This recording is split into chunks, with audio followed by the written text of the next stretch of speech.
Hello everyone, I am Rishu. Today is day 10 of my 30 days English speaking journey. First of all, I congratulate myself and everyone who is still standing with me. We have completed the first 10 days of this challenge and that is huge win. Many people didn't even start and many quit day 3, but I am still here. I am proud of my consistency and my hunger to learn.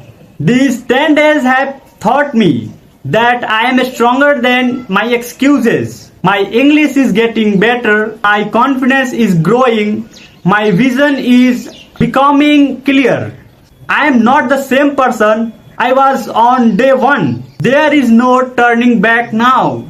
I have seen the light of progress and I am moving toward greatness. I am a warrior and I will finish what is started. Let's keep going. Comment day 10. If you want to become fluent with me, then follow me now and let's grow together.